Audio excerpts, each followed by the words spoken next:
અમે લોકો નીકળી ગયા હતા આજે વિઝિટ કરવા માટે ભરૂચ, જે ભરૂચનો હાઈવે છે ત્યાં. અને ત્યાં બધાના બહુ બધા એક્સિડન્ટ થયેલા છે. તો ગાઈઝ આજે અમે લોકો આવ્યા છે ભરૂચના જે બ્રિજ છે તમે પાછળ જોઈ શકો છો. અને આ બ્રિજ આખો બંધ છે હમણાં, જે નવો બનતો હતો, પણ અહીંયા બહુ એક્સિડન્ટ થયા. અને આ પટ્ટેથી જે માણસ ઠોકાયો એના પછી નીચે પડ્યા પછી એનું મૃત્યુ થઈ ગયું. અને ત્યાર પછી આ બ્રિજ અહીંયા બંધ થઈ ગયો છે.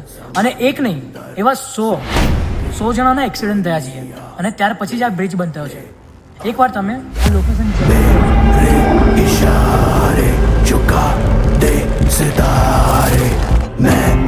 અને જે તમને લોકેશન બતાવી તો આ વિડીયો વધારેમાં વધારે શેર કરજો, કેમ કે આ ભરૂચનો આ જે બ્રિજ છે જે અમે ઊભા છે અને આ બહુ ખતરનાક બ્રિજ છે. આ વિડીયો વધારેમાં વધારે શેર કરજો અને આવા જ વિડીયો જોવા માટે અમારા પેજને ફોલો કરી લેજો.